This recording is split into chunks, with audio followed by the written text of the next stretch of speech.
This week, your favorite Climate Solutions podcast received a couple Sustainable Recognition Awards on the weekend. That's right, the Clean Energy Show is technically an award-winning podcast now. And we didn't even have to pay for a single billboard or take out an added variety to achieve that. The fast fashion industry is getting a report card on how they're doing with sustainability. I don't want to give away the grades, but I think this is one report card that is destined to be eaten by the family dog. The air quality in our city after the awards program was so bad, not only was it the worst in the entire world, it was like smoking. It was like smoking more than a pack of cigarettes.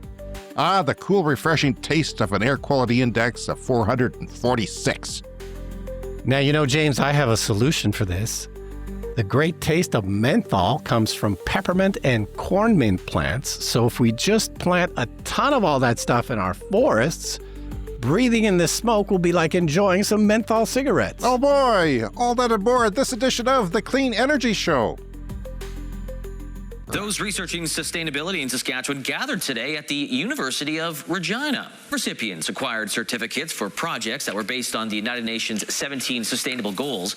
The certificates were given out by the Regional Centre of Expertise on Education and Sustainable Development. One of our listeners, Glenn Wright, a local environmentalist, nominated us. He was very apologetic. He said this is going to be some work for you. I know you're busy and sick and all that. But I ended up going because they give a recognition out to different sustainability groups, and usually you apply yourself, and if you want recognition, and they adjudicate it and give it to you. But they gave us a special award on top of that. We were then told we were giving a new award on the day. It's a mouthful, so I'll play a clip from the introduction from the award show. So this is a new award. The Recognition Award for Energy Innovation was established to honor initiatives that contribute to advancing renewable and alternative energy solutions in Saskatchewan. This award recognizes organizations, businesses, municipalities, or community groups that demonstrate leadership in promoting, implementing, or educating others about innovative energy technologies and their role in achieving a more sustainable future. And the winner this year is the Clean Energy Podcast, as represented by James Whittingham and Brian Stockton.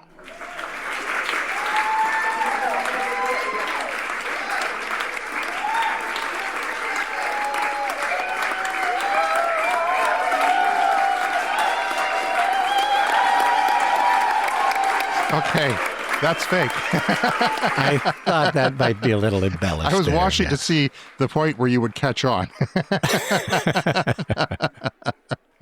Yeah, I had to clean up the audio, so cleaning up the audio took out the applause, what applause there was. So I just wanted everyone who was there to know that's how I imagined my reception going onto the stage. So, yeah, the Lieutenant Governor of Saskatchewan was there actually handing the awards out, and it was, you probably don't know what that is if you live outside of Canada. The Lieutenant Governors are the highest-ranking officers of their province and represent His Majesty the King under their jurisdictions. And ours had just sat down with the king for 45 minutes, not alone, but in a group, she said. Yeah. And yeah, she just came off talking to the king. And there's a regal ceremony when she arrives. She has a charge d'affaires or something, an official person with her who does everything for her. And we play O Canada, God Save the King in an abbreviated form, sort of a smash up of those two songs put together. I didn't know that. and then we had lunch. And we had lunch afterwards, and lunch was fine. And ours was the last award of a long day, one of 5 special awards that were given out, in addition to the recognition awards from the Regional Centre for Expertise. The Regional Centre for Expertise is a network of organizations and individuals designated by the United Nations University that work together to promote education for sustainable development in a particular region. And these networks are committed to using education as a tool for building a sustainable future. The United Nations University, Brian, was created in the early 70s. I think by 1975 it became built, and it's in Japan. And it is the world's first international university. And Trump can't stop people from going there. So the Lieutenant Governor, when she had the awards, she said that she too drives an electric vehicle, and that she was going to listen to the podcast. She sounded very sincere that she was looking forward to listening to the podcast. So if you're listening. If we need to get a message to the king, we now have an outlet to do that. Once a week, we could just, pass it along. We probably should be a bit more respectable now that we have someone serious listening. Yeah. After hearing about all the other people receiving recognition on Friday and what they do, which is basically hands-on work in the community, it's very different than what we do, Brian. We operate in isolation, even more than most podcasts because we're recording from remote locations. We're not in the same room together, although it feels like we are. Yeah, sure. These people are out there doing things, and God, I was humbled. So it was really mind-blowing for me as a podcaster. I mean, podcasters are not good people. They're just people. Everybody has a podcast. We've been working hard for 5 years and we've built an audience, and I hope we've educated people, and we'll hear from people later on in the show that says we are, but to be included among them, it was a changing moment for me. I feel part of that community now, and I give greater weight to the work we do, and I think the work that I do, I think it's going to inspire me to work even harder and take things seriously, and hopefully that will continue. We'll have more about that throughout the show, but that's my thoughts. And you were out of town. You were at the lake enjoying a nice weekend, or was it nice? Well, I mean, smoky, which we're going to talk about in a second here, but yeah, we couldn't see the other side of the lake. It was so smoky, but yeah, I know we're going to talk more about the smoke, but I just want to give my shout out to Glenn Wright for nominating us. Thank you so much, Glenn. And of course, to Roger Petrie, who is the head of this organization and an old friend of both of ours, and a person who does tons of this kind of work in sustainable development. So hats off to Roger. Yeah, you can watch the whole Clean Energy Show section, a few minutes long, on our Patreon page. It's there for everybody. You don't have to sign up. However, I don't know how much I've seen Roger since I was a teenager. I remember him being part of my friend's circle, and then he went off to Cambridge as a Rhodes Scholar, and I was going to the University of Regina, the local university film program. Two very different things, although he quit almost instantly. Two very good programs, he said. But I didn't think I would cross paths with him again. He was going to be a respectable person, and I was going to be a fellow with a fine arts degree in my local city. But here we are. He's back here teaching in our city. He's got a doctorate and a distinguished person, and always a very, very kind person. So I enjoy seeing him. He's just such a kind presence. Always has been. Yeah, and that's so great that the two of you could meet up here like some 40 years later. That's amazing. It is amazing.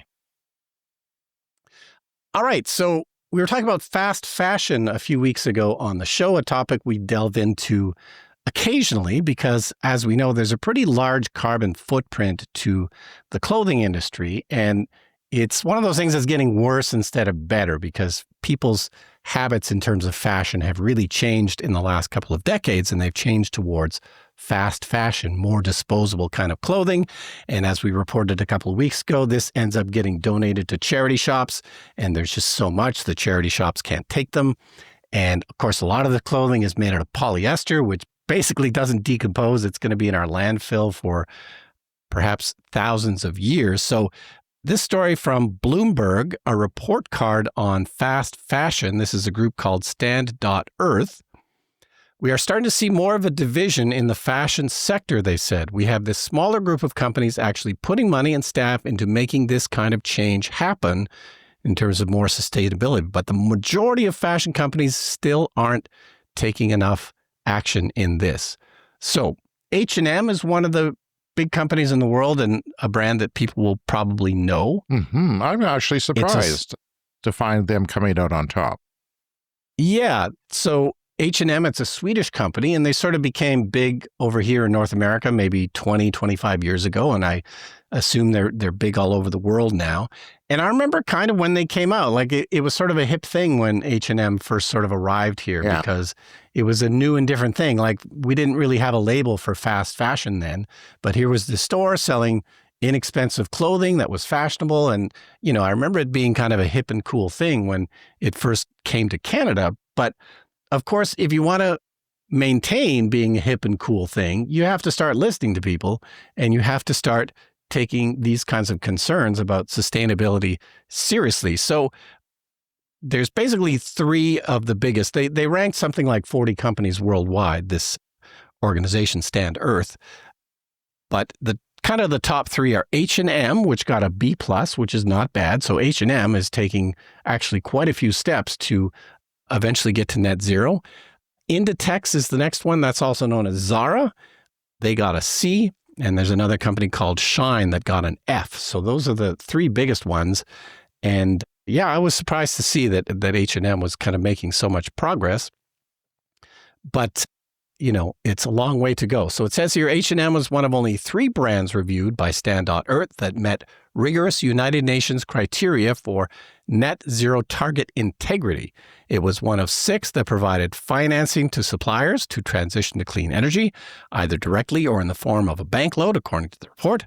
The company reported spending about $179 million last year on decarbonization measures. So they have apparently some kind of a plan to get to net zero. And according to this report, it is perhaps a realistic goal. But, as a whole, of course, fashion really has a long, long way to go for, they could address all these concerns. So I see they give scores on commitments and transparency, renewable energy transition, advocacy, which H&M got an A on, and an A+ on commitments and transparency, which is good because sometimes you need to be transparent about your supply chains and everything else. Materials and circularity and clean shipping. So, yeah, that's something to think about. I don't know. I think younger generations actually are holding their brands, the things that they go to on a regular basis to account now. They're writing letters and using social media to, I guess, shame some of the bigger corporations that they use into doing better. Yeah, and I'm always conscious of what materials my clothing is made of. I tend to go for 100% cotton, which is all organic and should degrade and decompose. I'm not sure if the younger generation is there yet, if they have an awareness about those kinds of plasticized fabrics or not. Of course, younger people have less money to spend, so it can be harder when you're on a tight budget in terms of clothing. But there seems to be generally more awareness overall that, we got to stop putting all this polyester into our landfills. I should not be using polyester because I live next to a series of fossil fuel pipelines. And if they go up, I want something that's less flammable. But also, I'm a big guy and I do overheat. So I use blends of polyester sometimes and, spandex and things to keep cool in athletic shirts and things like that. Not proud of it, but here, by the way, it's allergy season. So I may have a 20 sneeze allergy fit sometime in the next 4 weeks or every week. We'll see. Just so you know. Yeah. Okay, the RCE Awards. I wanted to recognize some of the other people that sort of struck me. I had a conversation before the award ceremony. I'm not a very social person, Brian. I'm an introvert until a switch flips, and then I'm an extrovert. Something sometimes happens that way, but I had a nice talk with Andrew Johnson, who's the president of an organization called One School, One Farm. Now, what they do, according to his slides, was build healthy relationships between urban and rural people and between humanity and nature. It connects urban schools, so schools in a city like ours, with a farm that is within about an hour. He says it has to be within about an hour. So they find a farmer, or the farmer is frequently coming to them, and the goal is for healthier people through healthier land. This goal is reached through planting and planting diverse habitats that support pollinators. They sequester carbon and prevent erosion and maintain the water cycle. And I thought his journey to get there was actually quite interesting. Andrew's journey, he has an English degree, which is usually means you're unemployed. It's around these days. But he ended up as an arborist for the city of Saskatoon in the Urban Forestry Department. That's a city 2.5 hours north of us. That is like 300,000 people or so. He got involved with a one school, one farm after his son learned about climate change in 5th grade and came to be, like many youths, anxious about climate change. So he was very concerned. And he wanted to show his son that there are little things you can do. You're not helpless. There are things you can do. So he joined this program to show his son. And I was very touched by that. And I know my kids are climate anxious, and they became so at a certain point when they learned about it in school. And then in the case of my oldest son, he's now 21, but when he was in late elementary school, he was researching climate, and he became very knowledgeable about things that I had no idea about. He started to understand currents, ocean currents, and what happens when they stop or get affected by climate, what the models say is going to happen. So he became anxious, and I think at some point he may have kind of given up on the whole thing and worried about it, but stopped worrying about it and just was resigned to it, which is kind of just this cloud over his life, which I feel bad about for not only for my kids, but the generation that they are in and future generations as well. And it makes me so angry when politicians ignore such things, especially around here. There's so many positive things going on to address climate change that get overlooked, and largely because they're happening outside our province, which is not doing much, and not, a lot of the rural people, the rural governments that represent the rural people say that climate change basically doesn't exist. Nothing's different than it ever was before, which is absolutely sticking your head in the sand after this past weekend. Here's a short clip from one school, one farm. This is his presentation at the awards event, just a little clip. Starting with 2 pilot projects in 2020, we've grown to 22 partnerships across Saskatchewan. One of the biggest takeaways from our work is that although we're probably best classified as an environmental action and education organization, some of the biggest benefits are in community building and mental health. All right, so he was there and gave a great presentation early on in the day. There was also a breastfeeding advocacy group called the Breastfeeding Advocacy Hub. Like I said, I'm on back pills. Make my pronunciation even harder this week. They were honored with a special award, noting that breastfeeding is the most sustainable way to feed a baby. And I hadn't thought of that before. I don't think it's ever come up on our show before in 5 years. Yeah. And there's sort of declining rates in our province of breastfeeding, which is too bad because it makes your kids healthier and smarter. And there's all kinds of health benefits to breastfeeding a baby and doing it longer, and not just a shorter period of time. So they had lots of information on that. They were also a winner of one of the 5 special awards that were given out. And yeah, that was a prof from the nursing program at the university here who gave that presentation. It was very interesting. And that's something I hadn't thought about before. By the way, I think we breastfed our kids too long because they're too smart. I would wish they were less intimidating to me and less humiliated me less often. Yeah, you want to take the edge off some of that. You want to make them around the same level, but not too smart. Jason Cook-Studer from the Lac La Ronge Indian Band, they are up north in our province, kind of central if you look at it on a map, but it's considered north. And they're burning. They're evacuated right now. Yeah. And it's a place that most Saskatchewanians that go to at some point in their lives, because the highway goes there, and you can, that's what's mostly their northern tip. We had friends, one of them passed away recently, who had a cabin nearby on an island on Namibian Lake. And there was 5 cabins there. And one was this eccentric German guy who gave them trouble all the time, but they also relied on each other because they're on this tiny island. And if the boats aren't going, or if they want to know when the ice is broken, well, they're under evacuation too. I don't know how far they are away from shore. I can't remember exactly. It's got a beautiful name. It's called Sunset Island. But if the embers, they can travel up to 1 mile or so, sometimes 2 miles in certain conditions and fire weather. So hopefully they're safe, but they sold their cabin recently anyway. I think they are in the process of selling it. So hopefully that's taken care of.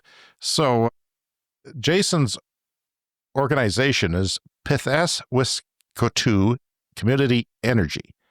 And I told him, I said, what you do here fits right into our show. We're going to cover it because it's just the type of thing that we talk about on our show.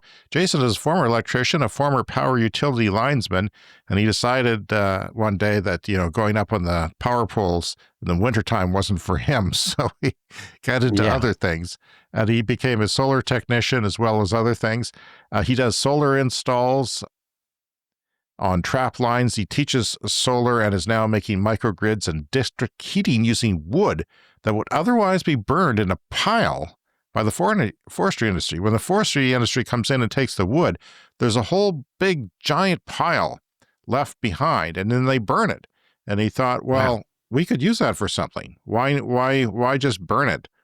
And here's an edited portion of his presentation at the awards event.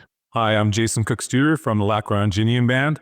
Our department is called Pidisu Iskutu, and that's how we say electricity in Cree.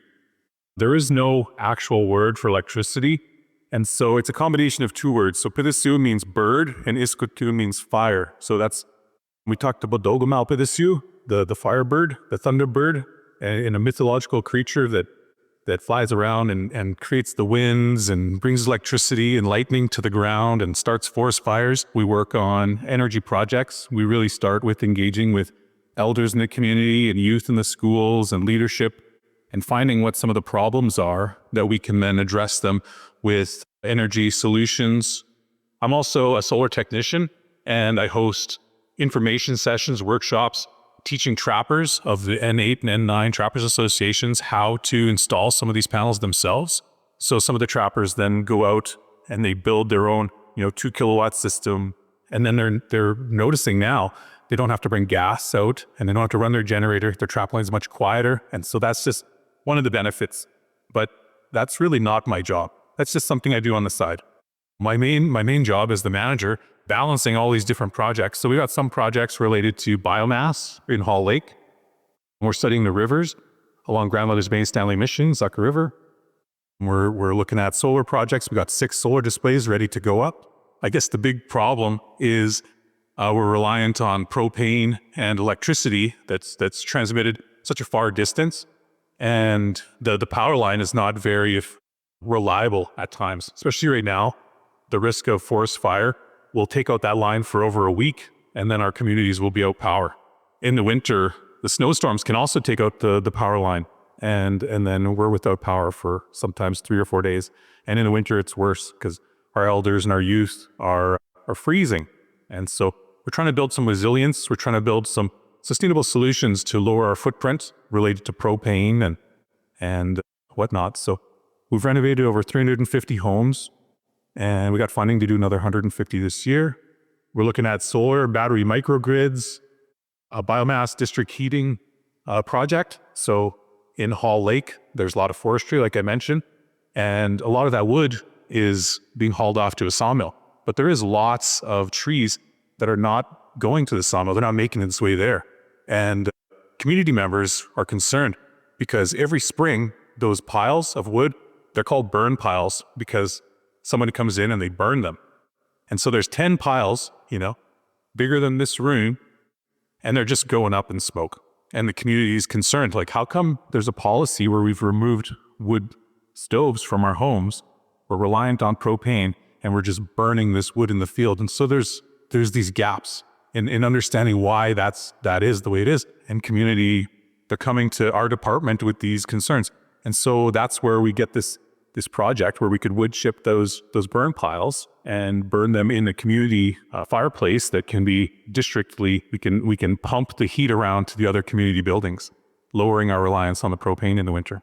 That's fascinating. We'd be covering that regardless, wouldn't we? Because that's something we talk about, and it's a very innovative way to use that waste wood. Yeah, we've often talked about northern communities, which often rely on diesel generators, and it's just, it's terrible, it's noisy, it's smelly, it's polluting, and all that diesel needs to be shipped in, which is often, a nightmare in and of itself. So, having sustainable microgrids, it makes total sense. And, you end up maybe not having to rely on the grid power lines, which often go down in northern communities. Yeah, that's absolutely fantastic. I did visit L'Orange once. This is sort of the farthest north that a lot of us from around here go, and it is pretty isolated. I think most people would be surprised at how isolated it is at a place like that, but it's the most sort of easily accessible northern community to us, and it's absolutely beautiful up there. Oh, yes. And I imagine the mosquitoes are doing some good work up there as well. Now, when he says this is as big as this room, this is a brand new renovated auditorium we were in. Think of it about the size of a gymnasium, except it had theater seating. My partner was warning me because she went to Luther College when she was a student there. She said, those seats are terrible. And they have these little wooden things that go over and you're not going to be comfortable and your back is out. And they just renovated it. And it's just state-of-the-art, beautiful, fantastic, great visual and audio and great seats. So yeah, it's a very nice little auditorium they have there. But it is hard to imagine a woodpile that big because it is a big auditorium. And by the way, I had an active bladder because I have pills I'm taking, new pills, and I saw this back door. So you climb up to the top of the chairs and there's a door back there that was propped open. So I went out thinking that I could, that's the next floor up and I'll just go and find the closest bathroom. Well, there wasn't the next floor up. It was a fire escape and there was other doors that would not open. So I found myself at the loading dock where somebody was smoking. And then I went out onto the grass and all around the building, found a bathroom and came back upstairs. It was a long process. A mistake by James. But anyway, yeah, I love that idea. And we're going to hear more in the show from Jason in a little bit. And I'm going to explain what a trap line is for those of you who don't know. Now it's time for the mailbag. All right, we have a letter here from Stephen. Just wanted to say I love your show. Listen to it often on my way to and from work, and honestly, it inspires me to keep going on my clean energy journey. You guys have been in my ear through my energy audit, window upgrades, exterior insulation project, photovoltaic system install, and our 2 EV purchases. Even now, as I muddle through trying to get a heat pump, I'm being held back by a province that doesn't seem to understand the technology. 4 companies in and not a single one will do anything but a dual fuel system. Sigh. But just know that there are those of us in Alberta that listen to your show and are keeping up the good fight. Keep it up. That is Stephen in Alberta, Canada. And James, I always get a little bit nervous when you start insulting people in various jurisdictions and with a broad stroke of a pen, you dismiss the entire province of Alberta. But obviously, there are people there that believe in sustainability. It's just one of those things where, every state, every province has people on both sides of an issue. It's just unfortunately in places like Alberta or Saskatchewan where we live, there's just a few too many that can sway the political fortunes in, unfortunately, the wrong direction. Yeah, and there's no province I go after harder than our own. Yeah. Because I'm so frustrated with, our province is on fire right now, and the premier came out and said, no, we want to export as much oil as possible because it's cleaner, and it's not. I'll talk about that in the lightning round, which is coming up later. And I see that Stephen has it looks like a Chevy Bolt, maybe the first generation of Bolt, as well. Is that a Model S there in his driveway? Model 3. That's a Model 3? Okay, and then some solar panels on the roof as well in Alberta. We've had other people from Alberta write in, so it's not terribly new. And, Saskatchewan is more willing to join the United States slightly than Alberta, and more conservative and more, I don't know. Well, everybody moves away, most people like us would move away by now. And it was really nice to see all these people, at that conference or at that event. Yeah. And that was rejuvenating too, to realize there was like-minded people around. Yeah, a nice reminder that there are like-minded people. But yeah, it's just, and I don't think the imbalance is all that great, but it's not enough of an imbalance in our favor to pretty much ever win an election ever again. And it's like in the United States, it's a rural-urban split quite often. It's very heavily involved in the rural areas. Yeah, the Regina superchargers where we live, the Tesla superchargers, somebody put glue on them, on the connectors. A couple of them are still working if you are in Saskatchewan and wanting to charge your Tesla here. So those are the chargers that you would use for most people on a road trip, or if you live in an apartment, you might go there once a week or something like that to charge. By the way, I can't believe, the other day we were driving the Bolt, which hasn't been plugged in forever. And I kept thinking, is it broken? Like the mileage, I didn't take careful note of it, but it seemed like it wasn't going down. And I was hoping that it was going to go down so that it would show me that it was working. But it's incredible the city warm weather mileage you get in an electric car because you're stopping and starting and you're regenerating the electricity from your braking. And it's just night and day from winter. Like, it's really crazy. Yeah. No, and it's quite a shock to us who are plugging in our cars all winter long, freezing cold temperatures that we talk about all the time. But then in the summer, it's like, you don't need to plug in your car for days, even if you're driving a lot. Crazy. It just does not use any electricity at all, it seems like. And of course, they're getting better batteries. We'll see when they come to consumers, but there are better batteries in China that work down to minus 40 with only losing, a small percentage, like 10% of their capacity, as opposed to like a lot more where we live. Weldon Penner on our Patreon page also dropped us a note. He says, I like how the sun on the Clean Energy Show logo looks when it's spinning like a buzzsaw at the end of your videos. It reminds me of how you guys like to rip through all the BS to get to what's important. Keep up the great work. Thank you, Weldon. And Derek on our Patreon page saw that we had received some recognition. It says, congratulations, well-deserved and overdue. Timo also wrote in, he said, awesome news, you deserve it. Thank you all for writing us. We love, love, love to hear from our listeners. Contact us by email, cleanenergyshow@gmail.com, or drop us a note in the comments on our Patreon page. And you can also leave us a voicemail online at speakpipe.com/cleanenergyshow. All right, from Bloomberg, Swiss glacier collapse predicted and save lives. I'm just going to start that again. Okay. That's too bad because I had one line in my high school play ever, and it was, was it The Devil and Daniel Webster? And I was a jury member, and I said, the sea and the swift whaling ships. And I got it right, but in dress rehearsal, I blew it, and everyone was on the floor laughing because I had one line, and I couldn't get through it, and I was taunted for years for that. All right, well, then I guess we have to leave that part in, but I will say it again. From Bloomberg, Swiss glacier collapse was predicted and saved a bunch of lives. So I was wondering about that because the glacier was in the news. It took out the whole town, and somehow, was it one person who died? Yeah, there's still one person missing. But, how did they know? Well, they have all these sensors in place, and they do have various programs, and they use drones to fly around. And the bad news is that not every country and every glacier is being monitored in this way. But they did an amazing job of predicting this. They evacuated the town of Blotten days before the Birch Glacier collapsed, but the resources that allowed them to do that are not available to most countries. The collapse of the Birch Glacier in the Swiss Alps was an expected disaster.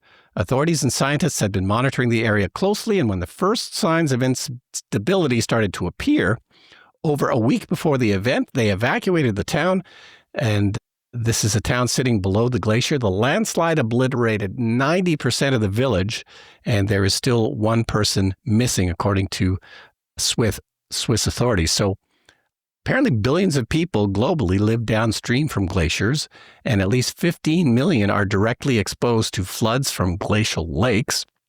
According to a 2023 research paper, glaciers have melted at the fastest pace on record this decade, leading to an increase of lakes that can burst at any time, unleashing hundreds of tons of rocks and ice, together with landslides and floods that destroy everything. So, obviously we talk about glaciers melting. This is a reality that's happening. But, I would just tend to think of this mostly as a slow drip. But of course, these glaciers have been there for so long. They are in many ways very structural, and they're embedded in the mountains, and they're embedded with rocks and mud. And, occasionally bodies of water. So it's really can be kind of like an explosion, basically. It isn't just always a slow melt. And that's what happened in Switzerland. But, amazing job at predicting this. So it's very much a good news, bad news kind of story. The bad news is glaciers can explode. The good news is it is possible with enough monitoring to perhaps predict it most of the time. Okay. Brian, I just wanted to move on now because I've got a message from TikTok that I put out a feeler the other day when we got a letter from Alberta. I remembered that we had another person, a young person who was a teenager, who said that we were inspiring because in their small town, everyone was against solar and things like that. And then they went off to engineering school at the University of Saskatchewan in the city of Saskatoon that we mentioned earlier. And that's also where my son went, although he's in BC now on internship. So I said, hi there. We're talking about Alberta this week, and I just wondered how the U of S went for you because they weren't sure how it was going to go. And this person was called Thousand Sunny, is their TikTok handle. And they wrote back and they said, I survived, just happy to be home because it's never-ending pile of work. I imagine it is. And Saskatoon is too cold for being an Albertan. Walking to class at minus 40 for months wore down on me. Well, it wasn't minus 40 for months, but I know it was cold, and that took a long time. And and they said, I appreciate the check-in and pray you stay in good health to finish the show in 2030. So they're aware of our 2030 agenda to keep going. Yeah, and that's kind of our deadline. But we're not going to stop because AI will replace us and be a better version of us. Sure, absolutely.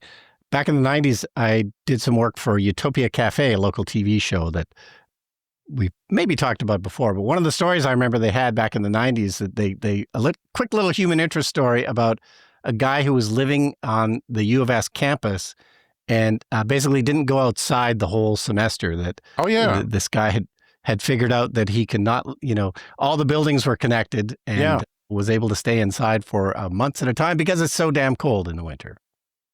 You remember when you did your film, I think one of the actors was saying that she lived her first year on campus and never went outside because that's got to be a bad existence, though. Even I go outside.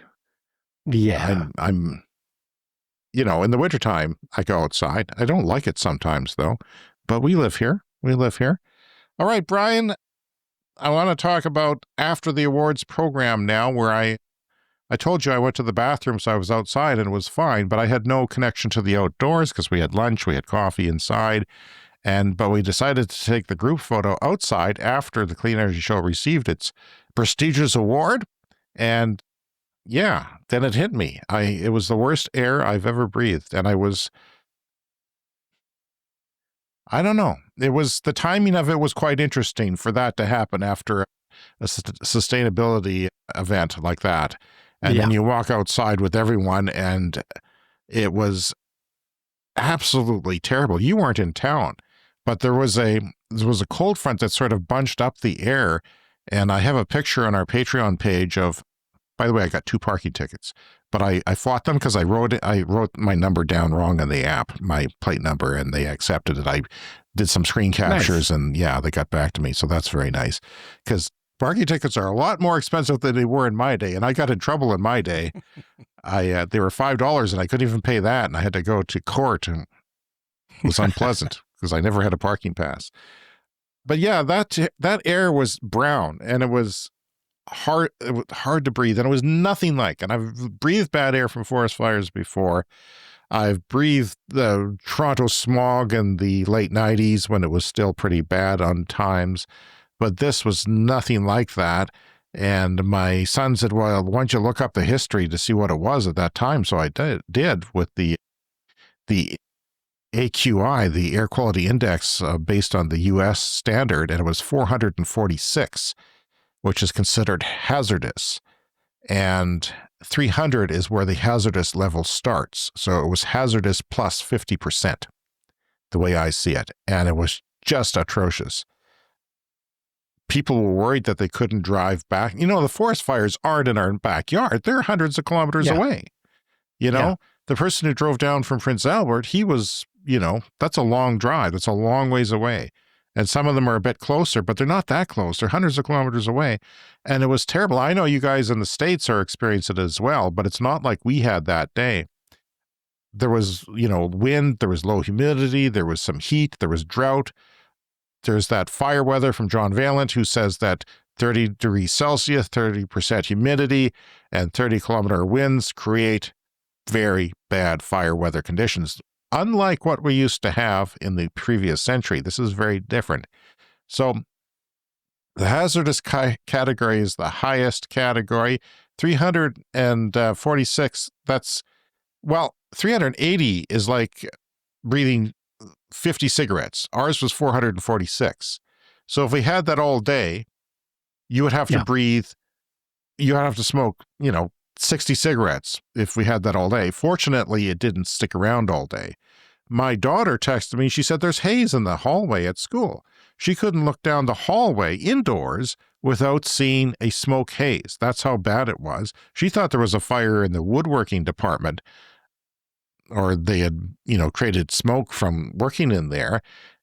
This sort of thing is crazy, and it doesn't happen too often. And it's given me great empathy for people in places like India who have to go months sometimes with air like this. There's a list of big cities that are terrible. Ours was the worst in the world at the time. But, it's just because it gets inside the house, right? It's inside the house as well. So I came home and I closed the windows and, ran my little air purifier to the max. But when the air cleared up, I was so happy. Because, to breathe clean air, I really appreciate air now. Like, it was just traumatic. My pool was going to open that day finally because it's heated by solar panels. Well, the sun went away.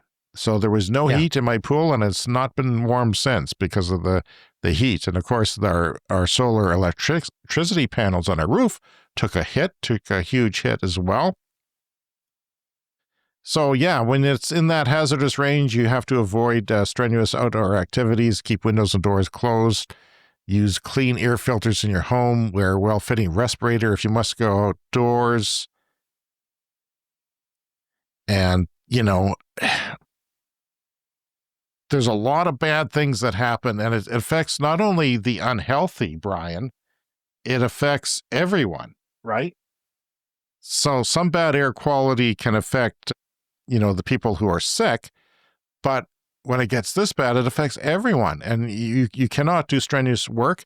And, it's interesting because, people are not allowed to go inside. They almost played a professional football league game that night, but it was delayed by 2 hours because they looked at the smoke forecast. They could see that it was forecast to move out. Luckily, it did. It was still pretty bad, but it wasn't that bad. You could not do anything. Like, the group photo should have been canceled. Like, that's how bad it was. And I made a joke that not everyone is going to survive this group photo because it's just that bad outside. And so we need a new system because, in Canada, we have this air quality index between 1 and 10 plus. And 10 plus is way down here compared to where 446 in the American index is. And you don't know just how bad it is. You think the 10 plus, okay, that's that. But it might be multitude of times worse. Yeah. It just means the system really goes above 1 to 10. They just don't give you the detail about how far above 10 the system goes. So absolutely. And that needs to be updated. No, it only lasted a couple of days really bad. But I felt like COVID again because I couldn't go anywhere. I couldn't go to my backyard. I felt, that was depressing. It takes a hit on your mental health. And the streets were very empty. My car was a great place to be because it's got air filters in it, right? And you keep those up to date, and it actually does a pretty good job. But this is not the new normal. A lot of people say this is a new normal. This is not the right way to put it because the climate is getting hotter. It's not going to stay like this, and this isn't going to be the new normal. It's going to actually get worse. And rural people around here don't believe in climate change. And I've talked about this before on the show, and because of the refinery that I live about a mile from, I'm thinking of buying an air quality index monitor from IQ Air that would be part of a network, but they're very expensive. They're $429 Canadian. And my friend John said, I'll help you fundraise. So he told me one time that he would help me fundraise. We'll see if he actually does. But maybe I'll do a GoFundMe. If you're interested, drop us a line. I would have it. There are 3 in the city. One is owned by the CTV, the affiliate of the private Canadian television network that's here. So the idea being that if you were able to get one of these, it would be connected to the AQI network, and then it would feed data to that network, which is a website that you can go to. And my specific reason would be for the refinery to alert people of how dangerous the area is by posting data as to how, what it is and comparing it to other things. And not just because we do have the ones for the forest fire, I would be specific to the refinery. So yeah, and that would hopefully educate people, because people are very in the dark. The refinery brings money, so we just shut up about it. The politicians shut up and just let them do whatever they want. And I remember a year ago, I was talking about participating in the book that was about the refinery, and there's some good reporting and investigative journalism there, but the refinery can sue your ass off, so you can't say hardly anything about them, and people are very careful. But yeah, and it connects to the internet and puts the data out into that community. So a total 20 Saskatchewan communities are now considered evacuations, as wildfires continue to wreak havoc across the north. This is a classic climate change, said Colin Larocque, head of soil science and professor at the University of Saskatchewan. He told that to CBC. Larocque said climatology is studied using 30-year timeframes of weather patterns, which weren't that different until recently. Laurie Daniels, professor and researcher at the University of British Columbia's Department of Forest and Conservation Sciences, said the emergency wildfire situation in the province is a result of an emergency global climate situation. The further we are from the equator, we're seeing that those changes are amplified, Daniels said. In northern Canada and the northern parts of provinces and up into the territories, we are experiencing more than 3 times the global average in terms of temperature change. Daniels said climate change is the new reality that we have to face, and it's unclear how long the province will be dealing with these fires. And Jason Cook-Struder, who was on my last segment there from La Ronge, the person from the north doing the microgrids and the district heating with wood piles, he traveled all the way down from La Ronge for the event, and he's dealing with some of these fires burning in our province with his trap lines. In Saskatchewan, a trap line it's not a line. It's easy to think that if a trap line is a line, it's not a line. It's a large area of land, specific defined area of land where an individual or group has the legal right to trap fur-bearing animals. So he's part of an indigenous community that has certain areas where they are able to trap, and he's trying to protect that. It's essentially managed trapping territory with boundaries determined by ministry-regulated boundaries. Here's a clip of him talking about it. Dogamalpidisiu, the firebird, the thunderbird, and a mythological creature that flies around and creates the winds and brings electricity and lightning to the ground and starts forest fires. And that's almost what stopped me from coming here yesterday was the fire surrounding La Ronge. I was at my trap line and I had my sprinklers going, and I'm trying to keep my trap line from burning. So I ran the sprinklers for about 3 hours, and then I filled it up with gas before I left, and hopefully it ran for another 3 hours. And so just our little effort that we can do to try and protect what's home. There's a lot of forests going on that are being burnt, and there's no real firefighting being done. The communities are fire smart, and there's firefighters protecting the communities and the homes, but the forest is allowed to just burn. And so that's kind of, it's a good way to rebalance what has been unbalanced, but at the same time, that's where our traditional homes is in the forest. And so it's very important for us to be out there and protecting it. So he's desperately trying to run sprinklers. He ran them for 3 hours, and he knew that he would run out of fuel. And as he came down, and he did the best he could, but he also put his land at risk that he uses. So, yeah, my grandfather, Jens, actually spent a winter on a trap line once in northern Saskatchewan. My grandfather, he was born in 1899, and then sometime like in the 1920s, like the early 1920s, he came to Saskatchewan. My grandparents were homesteaders. You could get kind of free land here. And yeah, one winter in his 20s, there was a person he knew who said, "Hey, do you want to come spend the winter with me on my trap line?" And, my grandfather needed a job or needed some money and said, "Yeah, sure." And but the punchline is the family story ends with he spent the whole winter on this trap line in, horrible conditions and came out at the end of the winter with less money than he went in. Oh. All right. Okay, and just to sort of wrap up the smoke talk, I know we've talked about this before in the podcast, but the smoke here from our part of the world, from Western Canada, is once again so bad that they're actually getting a little tinge of it in Europe. So if you're in Europe and there's a tiny bit of smoke in the air, once again, we would like to apologize for that. I just hope it all goes to Washington, D.C., Brian.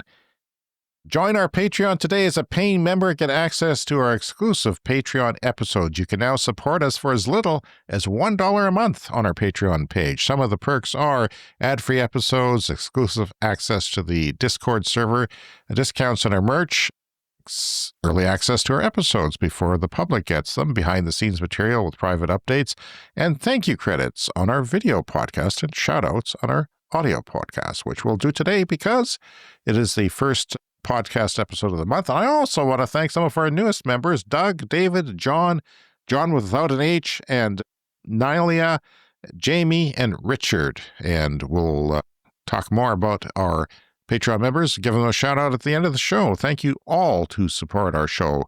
Coming up next is the lightning round.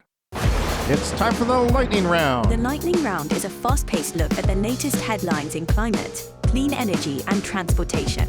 Speaking of particles in the air traveling long distances, Brian, a massive cloud of dust from the Sahara Desert blanketed most of the Caribbean on Monday in the biggest event of its kind this year as it heads towards the United States. The cloud extended some 3,200 kilometers from Jamaica to well past Barbados in the eastern Caribbean, and some 1,200 kilometers from the Turks and Caicos Islands in the northern Caribbean down to Trinidad and Tobago.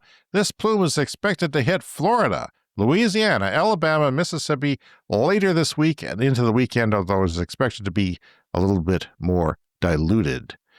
Vatican City joins Albania, Bhutan, Nepal, Paraguay, Iceland, Ethiopia, and the DRC to become 100% renewable country.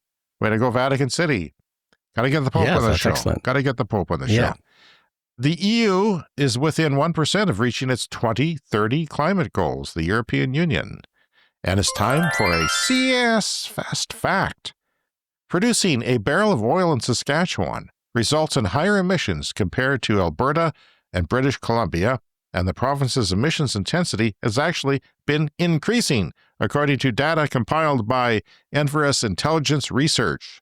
And our politicians here are going around and saying, we want to sell oil because if we don't, someone else will, and ours is cleaner. Well, it actually isn't, and it wouldn't be okay if it was, because oil in itself is not clean. It is a filthy, disgusting thing that is causing our planet to burn. We have to get off of it. If you listen to the show, you know there are ways to get off of it. The Financial Times says China has become the world's first major electrostate. China is becoming the first major electrostate. We have the link there for you. Chang'an claims it will have solid-state batteries with a range of more than 900 miles or 1,500 kilometers available for sale by 2027. Talk about solid-state batteries. Well, this company in China, this CNEV Post has this story. It's also in Clean Technica. They're saying their batteries will be in production by the end of this year, with verification and calibration procedures taking place next year, and production cars by 2027. So they claim. So this isn't the biggest battery maker, but they claim that they are on that road. Woman sues oil companies for causing her mother's death. On the day her mother died, the Pacific Northwest was experiencing a heat dome, a blast of hot air that lay over the region like a pall. On that day, the temperature in Seattle reached 108 Fahrenheit, the highest ever recorded for the city. An attribution study released shortly after the event by a team of climate scientists claimed the 2021 heat dome would have been virtually impossible with human-caused climate change, so she is suing. BYD is committed to deploying 15,000 megawatt chargers across China. What's a megawatt charger? That is 1,000 kilowatts. Typically around here, maybe 250, 350 at most. They have new cars that can take that, and there's lots of chargers in China, but the BYD, the largest automaker in China, only makes electric and plug-in hybrid cars. 15,000 is a lot. Even for China, that is a lot of chargers that they are committing because those cars are barely on the road. China is installing a record of 105 gigawatts of solar between January and April of this year. That's 8 times what the thermal capacity has been installed. This is an update to info we shared last week. China's CATL will reward suppliers who cut emissions as it aims for zero carbon supply chain. So that's good. The world's largest battery maker is rewarding suppliers who cut emissions. So they're trying to get their supply chain emissions down. Search for Solar launches sale of secondhand solar modules. It is a solar panel trading platform based in the Netherlands. It is urging developers, installers, and governments to reuse Second Life modules. Sometimes when they replace solar farms, the modules are still good. They can test them and say there's still like 70% life in this or something like that. Kind of like an EV battery. Yeah. I'm not going to do it anytime soon, but it would be amazing to get more energy efficient panels on my roof. I really don't have any more roof space for more solar panels, but what I could do is upgrade to better, newer ones, but then obviously be great to have something to do with the old ones. Yeah, they have huge warehouses with these. And we talked about before that Africa and other emerging regions of the world can take these panels and change lives. There was a story on CBC News this week about India, people who are generally quite poor who harvest salt there. A lot of the salt, table salt, comes from India. They need water pumped up, and they were using diesel generators and gas generators and choking on it, and they had to pay lots of money for it. They got funding from the government to pay for most of some solar panels to do the same job. Their income doubled. Their lifestyle doubled. They now they couldn't afford a bicycle before. Now they can afford a motorbike and other things, and they have a second home in the city. Because 8 months a year they do this, and then 4 months they're back in the city, and their life has changed because of solar. Because solar is cheap and easy to do, and because the government helped them get it set up. The U.S. solar and wind has generated 50.5% of U.S. utility supplied electricity in March, 50.8% in April. That's just solar and wind. Of all of the, that's amazing. Yeah, it is amazing. And finally, this week, a digital open table style reservation system. Do you know what open table is? Have you ever used that or heard of it? Yeah, I use it sometimes to book a meal at a restaurant. Even I did once, and I don't eat out at a nice restaurant. Yeah, that's sort of an app system that helped Los Angeles shipping ports reduce vessel congestion and pollution.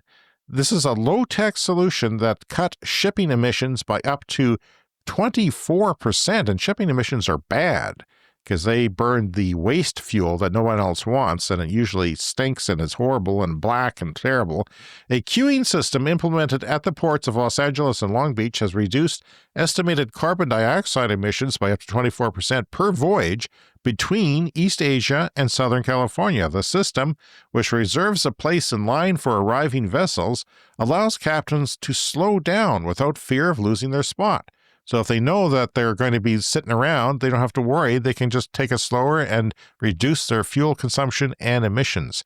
The queuing system is a low-tech and relatively inexpensive, costing only $300,000 annually to operate. It has the potential to be replicated on other ports around the world to reduce emissions in the shipping industry, which is really cool. Somebody came up with a very simple idea, applied it to ships of all things, and making a huge impact just from that. That's amazing. And you would think that some type of system would have existed already for that, but obviously they had something antiquated, which could be updated with technology. So fantastic. I love ending the show on some great news like that. Please contact us, cleanenergyshow@gmail.com. We are on social media as Clean Energy Pod. You can visit our Patreon, patreon.com/cleanenergypod. And we have a merch store that's listed in the show notes. And please, if you haven't already, hit that subscribe or follow button so you can get a new episode every week. Thank you to our Patreon supporters who get the occasional shout-outs on the show. Clean Club Executive, they give the most to Green Bastard, Brent Routley, Clean Club Plus, that's the medium one, Bob Armstrong, John Hayes, and Wes S., and Clean Club, Andy Fessler, John Engen, Sean Ennis, Sean Hines, Timo Kellenberger, Peter O'Donnell, Wellen Penner, Roshan Gervais, and Richard W., as well as to all the people in our supporter level program. We really appreciate you supporting us, and now you can do it for as little as $1 a month. We'll see you again in 7 days. Thank you for listening.